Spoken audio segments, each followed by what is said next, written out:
इस क्वेश्चन को सॉल्व करने के लिए कोचिंग वाले बताते हैं कि एक फार्मूला है, जब 2 वर्ष का सीआई और एसआई मतलब साधारण ब्याज और चक्रवृद्धि ब्याज के अंतर के बीच का क्वेश्चन आए तो ये फार्मूला लगा लिया करो, difference is equal to P R square upon 100 का स्क्वायर।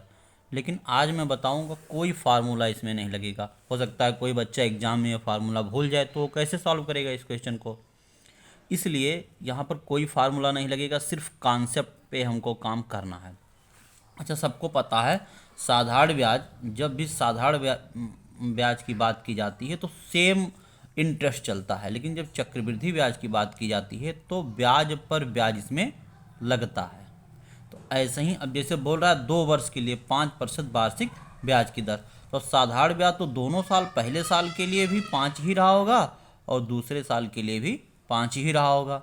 लेकिन चक्रवृद्धि ब्याज क्या हो गया होगा, अंतर हो गया होगा। पहले साल के लिए तो क्या रहा होगा, 5 रहा होगा, लेकिन दूसरे साल के लिए फिर कैसे बढ़ा होगा, इसका 5 × 5/100 इसमें जुड़ जाता है इस वाले 5 में जाके, तो ये 25/100 हो जाएगा, यानी यहाँ से सॉल्व होके आएगा 0.25। तो 5 में जब 0.25 जोड़ोगे तो क्या बन जाएगा 5.25। और जो ये अंतर 15 रुपये का आ रहा है वो किसकी वजह से आ रहा है, इस 0.25 की वजह से आ रहा है।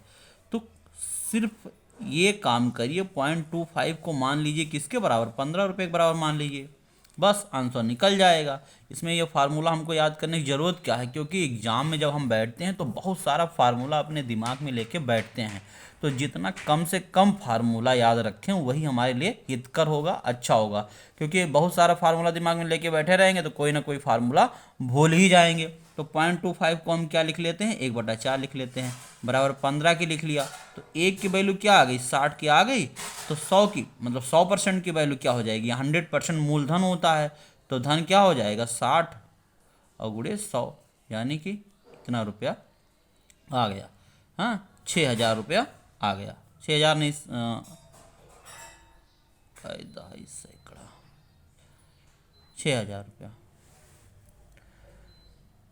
गलत हो गया भाई, गलत हो गया भाई।